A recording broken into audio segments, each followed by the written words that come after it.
Yo, what's good? This your main correspondent, Alan Taylor, and I'm back in the broadcast room yet again, always with another one. And yes, it is another one. So we have a situation here in the broadcast room. Jamal Trulove. Now, this is a young man that is, and of course, it comes across my feed, things like that. It just is what it is. Now, this young man was one of the young men that Kamala Harris locked up, and he was innocent. Hold on. Listen, look here. Listen, look here. Nobody wants to lock up innocent people out here. But the thing of this is yes, obviously, due to her situations when she was a prosecutor in San Francisco and things like that, she made certain moves. She did certain things, and it's all coming out.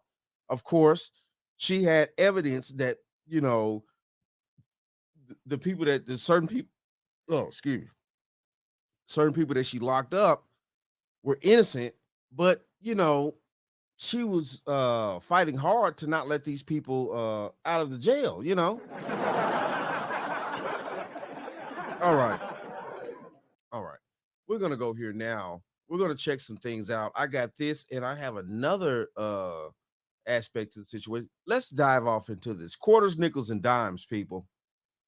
In 2008, I was framed for murder and wrongfully convicted by the office of Kamala Harris, sentenced 50 to life in prison.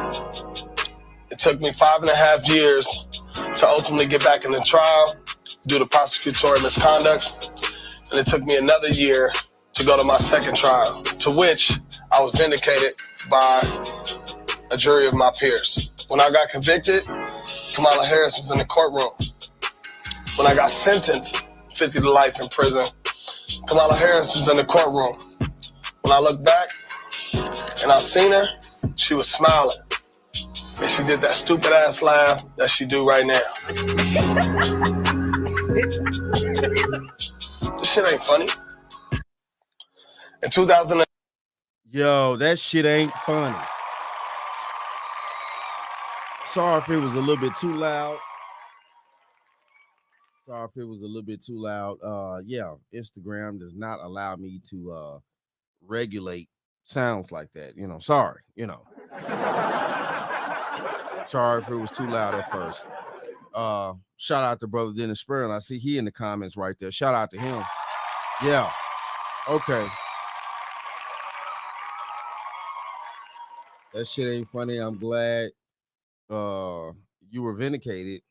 Hope others who were wrongly convicted are able to get the same outcome. Yes, I definitely hope that as well. Definitely do hope that as well. Man, Jesus Christ. Okay, so she's out. She was out there, trying to get her conviction rate up. And that's kind of how it works in certain segments of the law when you have prosecutors and things like that. The thing of it is they actually get paid off getting their conviction rates up. So the more people that they convict and the state gets paid, everybody gets paid. This is all about money all the damn time. Everything's about the damn dollar. What the French toast is there to think about? It's all about the dollar. You can't make this shit up. Now we could not like that language all we want to, but America's built off making the fucking dollar. It just is what it is over here. So, yeah. And that's what went down. So, okay, we're about to go here now to this next situation right here. And, we got this right here off, Vice. Fair use, by the way. Fair use. I want to put that up front first. Hopefully everything works out. Don't give me no damn copyrights and shit like talking about, hopefully I don't, but yeah, it is what it is here, man. I felt like this was important to show, and it definitely need to be put out there. you know, it just is what it is, man. We need to know what's going on here. So let's go here now. Quarters, nickels, and dimes, people. Never in a million years I would have thought that they were going to charge me for sales murder. I never talked to no detective, no police officer, no DA, nobody. Just arrested and then charged. Arrested and charged. That's it. Was the first time you saw Kamala Harris in person the day that the verdict was issued? She showed up at the two most pivotal times in this first trial, and me being convicted and me being sentenced. She wanted to be present for a celebration of a conviction. That's what it felt like, a celebration? A celebration, that's what it felt like.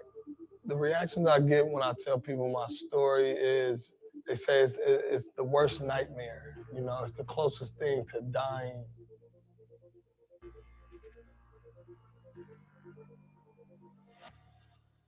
Jamal, I'm going to read you a quote real quick. The job of a progressive prosecutor is to look out for those overlooked, to speak up for those whose voices aren't being heard, to see and address the causes of crime, not just their consequences, and to shine a light on the inequality and unfairness that lead to injustice. It is to recognize that not everyone needs punishment. Fair use, What fair many use. need, quite obviously, is help. Kamala Harris wrote that in her book, The Truth We Hold. Does that sound consistent with the kind of with the brand of justice that you saw administered by offices that she was running? It definitely sounds like Kamala Harris right now as a senator. But at the time of her being the head district attorney of San Francisco, that is almost polar opposite of what I felt and what our community felt in San Francisco. So Jamal, where are we? Right now we are in Sunnydale Projects, where I was born and raised at. Now, this isn't a place that you'll want to bring outsiders into, and a place that they don't want to go. This ain't a place that feels comfortable. It feels like you might get robbed, you might get shot. Police were keeping files on you and your brothers and other people who were living in Sunnydale from a very young age. They had already had me labeled, because I'm in this community, as a potential gang member, potential killer, potential drug. And see, that's how it works out here. That's how it works. You know, especially when you have those types of what we call projects, because that's what this is. He was living in the projects. You know, my old heads out there, you know, that are my age and above, you know what I'm saying, 40 plus, things like that. We remember the days we used to call them projects. The projects was a place that at the end of the day was full of despair, poverty, ignorance, a lot of stupid shit going on, things like that. You know what I'm saying? Like, real talk. Regardless of what state you lived in, what city you lived in, each city has a project. Like it was the projects. You know, basically what was Section 8 homes, a lot of single mother households, things like that, a lot of the poverty, despair, man, you know, and yeah, of course, you know, they keep files on that. See, this is what a lot of people don't know. When the government give these women all these amenities and stuff like that, because you know nowadays, yeah, you know they're choosing the government to get these subsidies for homes and stuff like that. Even though they've rearranged things nowadays, it's not necessarily the projects anymore. A lot of women get these home vouchers and stuff like that. They move into these homes, things like that. The government still knows what area you in. You are signed up to the government program. So the government knows where the fuck you live at all times. They know this.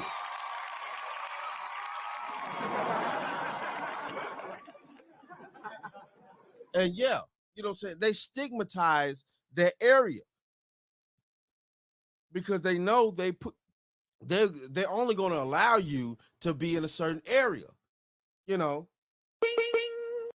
I mean, they're not going to give a single mother a house voucher to live in a neighborhood where the neighborhood has $500,000 homes. They're not finna do that shit. What the French toast is there to think about? I mean, let's just keep this reality out here. Let's just keep this truth. They're not finna give, you know what I'm saying, a woman that's on government assistance a voucher to get a home in a neighborhood, a gated neighborhood that's full of 500,000 or $1 million homes. No. The homes that they build are strategically placed in certain areas, even if they gentrify those homes and try to make those neighborhoods seem a little bit better and things like that. It's still the damn ghetto. So what the French toast is there to think about? It's still gonna be the ghetto. So yeah, you know, I see what where he come from. It is what it is. He was already profiled. Drug dealer. You got to wake up to the fact that, you know, things are set up against us. There is a conspiracy. Yes. It happened to you. Exactly. There It's is proven in court. Absolutely. Places like this have been developed for predominantly African-American people to not be able to succeed beyond it. Yeah. Right. What did you know about Kamala Harris? What did you know about San Francisco having a black DA? Nobody in the hood ever worried or focused on the DA position in general, but people did focus on it just a tad bit, that it was black, and feeling like, okay, this black lady in office, Kamala Harris, she was gonna understand where we come from, you know, and have more. First off, let's just keep this 100 out here.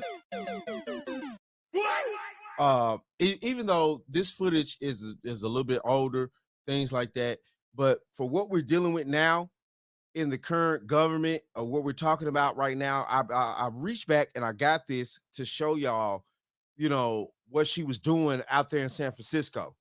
But for today, listen, look, man, y'all need to stop this crap out here. Kamala is not black. She's not black. She's not an original descendant of the slaves in this country. She's not anything like that. She even said it herself that she's not black. She said that herself. Black people, stop trying to allow everybody into our culture. That's been one of our huge problems out here as black people, that we allow everybody into our culture. We come up with rap music. We come up with all these things and stuff like that. We are good innovators. We are good at, you know, creating things as black people, but we allow too many outsiders in instead of capitalizing on our own stuff. You know what I'm saying? We allow too many people in and they end up capitalizing and monetizing off our shit. Stop that shit, man. The French toast is there to think about? We gotta stop that. You can't make this shit up. It's time out for that. No, she's not black. She said it herself. She's Indian and part Asian and all this other type of stuff. Like, listen, look, man. Kamala Harris is not black. And y'all see the videos that are floating around the internet, stuff like that. They're asking the questions, well, what are you going to do for black people? Well, I'm not just going to sit there and say that I'm just going to specifically do anything for black people. When at the end of the day, though, they've made these laws just specific that are just strictly for Asians. They made laws just strictly for a lot of denominations, Jews, all this other type of stuff. They made laws just strictly for these other denominations. But then, though, too, when black people ask, are you going to make laws that are strictly for us to make it? No. Hold on. Well, I'm just not going to do anything just for black people. What the hell you talking about? Then you got these black women in these sororities and stuff worshiping these Greek gods out here. Yeah, because y'all don't know that, right? Yeah, these sororities, the AKAs and all of those are Greek god sororities. Thank me in the morning. You ain't right, man. Oh, I'm right. You'll see.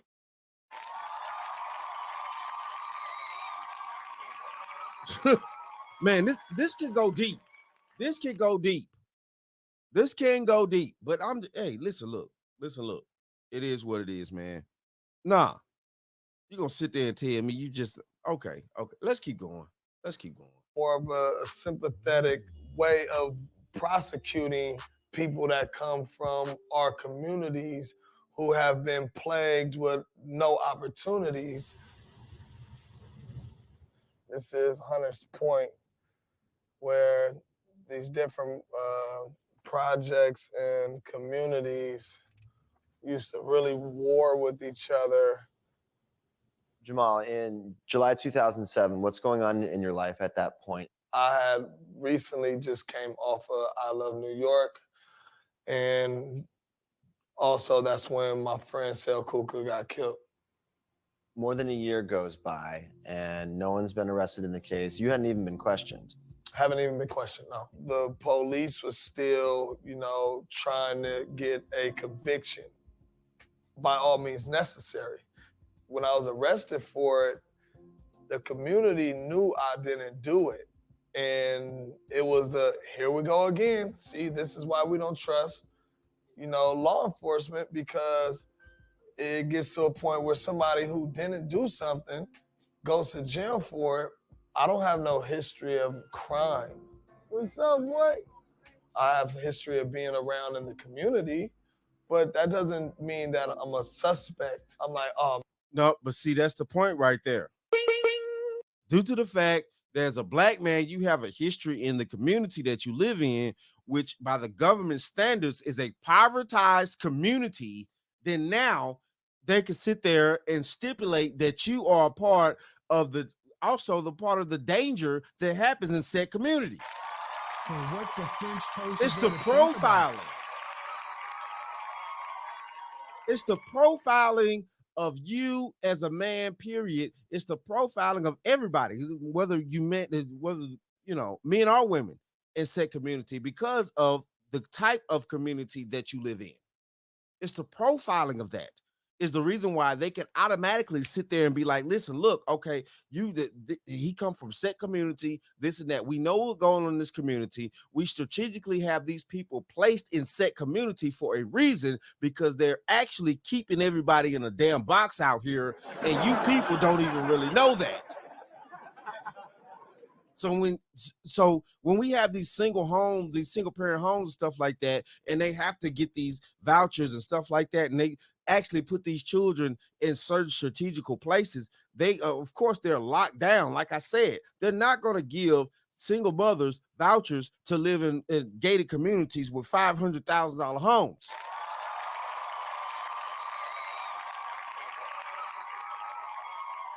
So it is a strategical place that the government will allow her to use that voucher at, where they could keep track and things like that of where she lives, what community she lives in, who she lives around. That's the reason why. We're all being tracked out here, whether you like this shit or not, by your phones, whatever. We're all being tracked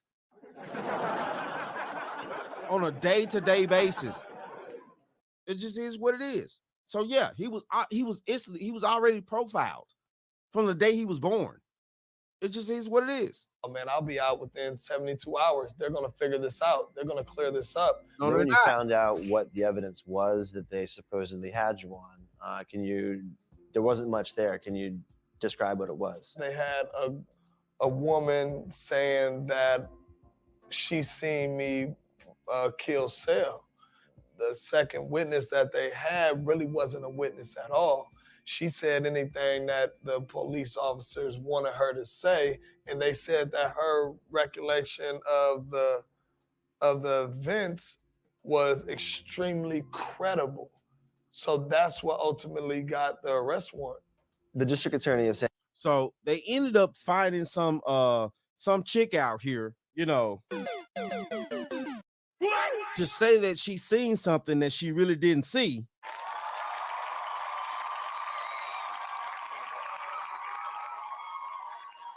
And just, they just, charged him whatever with a witness that had no credibility and things like that. And of course, Kamala, she just ran with it. She ran with it. San Francisco, Kamala Harris appeared in the courtroom during your trial twice. Yeah, the 2 times that Kamala Harris showed up to my trial was when I got convicted, and also when they laid down the sentencing.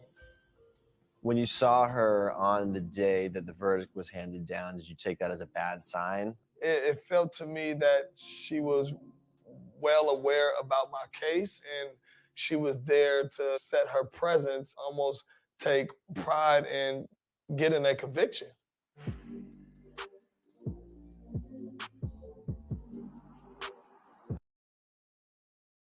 Let's see here. More than 6 years in prison, Jamal successfully appealed his case and was acquitted in a new trial. Thank God for that. So after at least this man served at least 6 years in prison, technically for a crime he didn't commit. And of course, you know what I'm saying, through the appeal, and of course, you know, I guess he had to have a decent lawyer. He had to have a decent lawyer. And through the appeal, the lawyer did his proper research and due diligence, and come to find out he really didn't do this. You know, man, yeah. Shout out to that lawyer. Like, seriously. So what the French toast is there to think about? Shout out to that lawyer that actually put in the damn work. And, you know, of course, as we all know, I guarantee he probably didn't have a tremendous amount of money to pay a lawyer. So it had to be a lawyer that was just, you know, just actually a decent, good lawyer that did not want to see innocent people being locked up. So, yeah, it had to be a lawyer that worked in good faith. So, yeah, here we go. Let's keep going. When I put in my appeal, the people that's fighting against my appeal to keep the conviction is the Attorney General office. I learned it reading, you know, their reply to my appeal, and you see Kamala Harris' name at the bottom. And now it's starting to feel a little personal. When you win the $13.1 million, it's a massive settlement. Did you feel like that was enough? There's not a... Okay, so hold on. I'm going to go back here for a second. I'm going to go back here right now. Let's just recap this real quick, okay? When you win the $13.1 million, it's a massive settlement. So he actually ended up, due to the lawyer that chose to deal with his case, because I guarantee you he probably did not have the money to pay for a lawyer. So the lawyer that picked up his case and was actually a good lawyer out here, shout out to that. Real talk. After they cleared up the red tape and got everything straight, he ended up winning $13.1 million from San Francisco. Hey, ain't nothing wrong with that, bro. Yeah, ain't nothing wrong with that. Shout out to that, man. Shout out to that. You can't make this shit up. Yes. Shout out to that. Man, that's beautiful. Yeah, you wrongfully convicted, and then she trying to withhold the evidence that you are wrongfully convicted. And man, what type of country y'all think she gonna run when she get in office if she actually withhold the evidence from innocent people? What y'all really think this gonna do?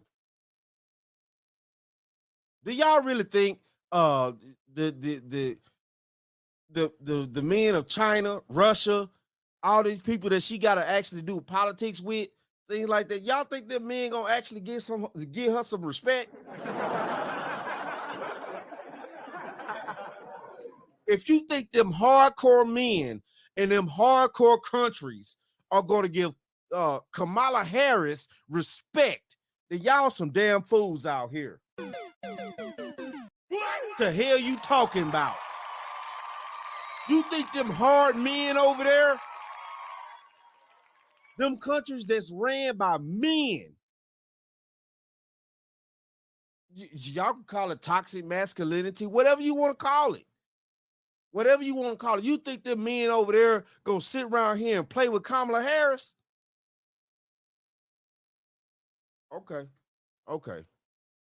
All right. Settlement. Did you feel like that was enough? There's not an amount that could get back those 7 years. That was 6.5 years that I spent in prison. But instead of me coming home feeling like I was a victim, I wanted to prove that I'm a survivor, and I will not let my story go unheard. You know, I'm not necessarily saying I'm looking for an apology, but some acknowledgement from her that she could have messed up would be, of course, that'd be huge. You could. Oh, you guaranteed not to get no acknowledgement from Kamala Harris that she messed up out here. Hold on. Yeah. And I'm stopping and things like that. Y'all know I gotta do this for content purposes. But yeah, though, no, she not finna apologize. Apologize for what?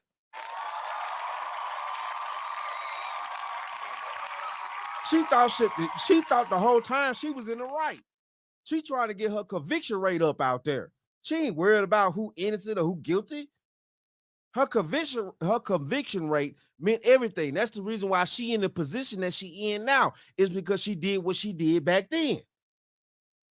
You have to pay attention to the way that this game works out here in America. The way that this mindset works within this country when you playing politics. Especially when they come up from being DAs and things like that to governors and all this type of stuff. You have to watch how these people think, because they move strategically like this. Those rates and those convictions and stuff like that allowed her to get into the position that she's in today.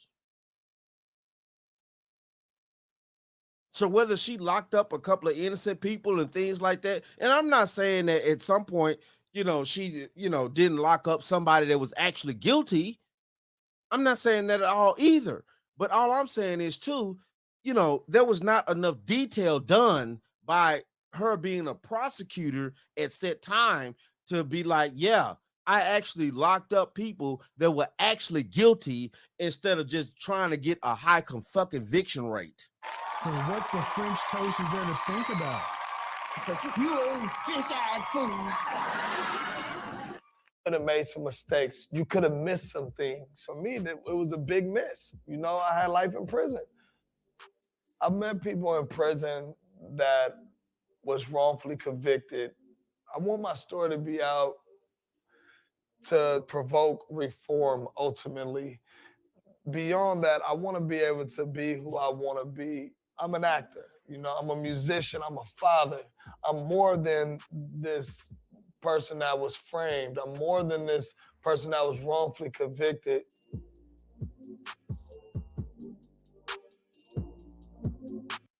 Hey, listen, look, shout out to Thank me in the that. morning. You ain't right, man. Oh, I'm right. You'll see. Shout out to that. Shout out to that, man. Thank God that this brother was able to get a decent, appeal on his situation. The lawyer that he had obviously was committed to, achieving justice, real justice, and things like that. And listen, look, man, this is what we're talking about right here. We got these women out here that want to sit here and be like, well, I'm just going to vote for Kamala because she's black. I mean, Jesus Christ, hold on. Like we keep saying out here, this woman ain't black. She's not black.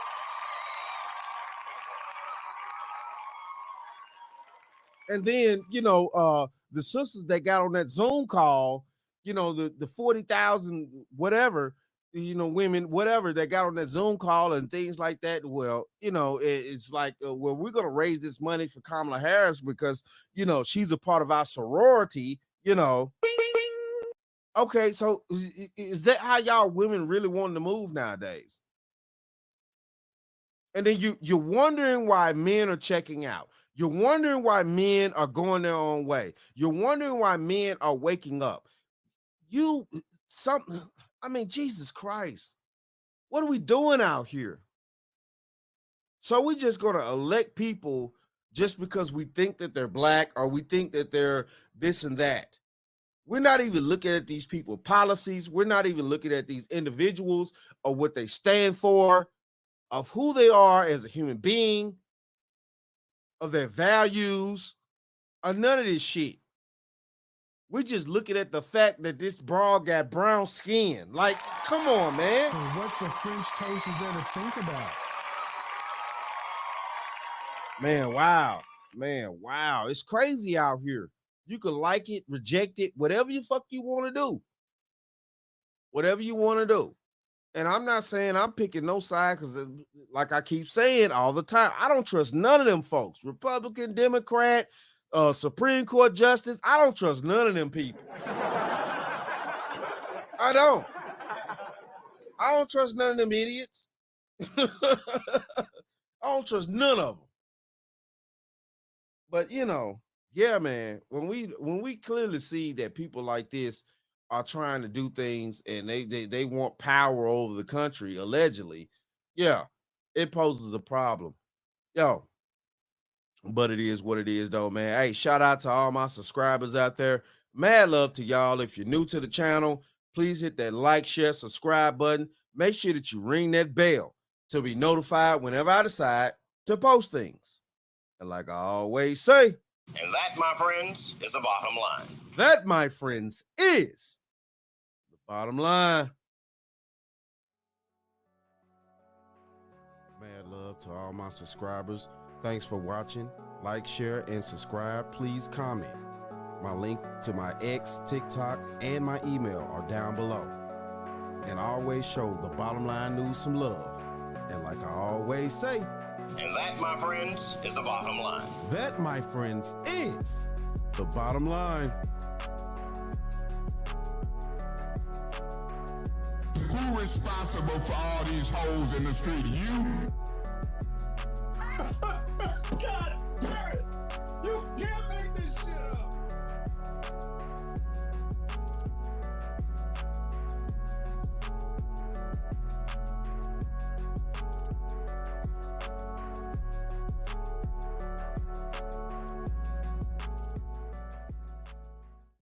We'll talk about that some other time. No, I want to talk about it now. See, Fred, another reason Fred, I said we'll talk about that some other time. you don't tell me what I can talk about. You don't tell me what I can talk about in my own house.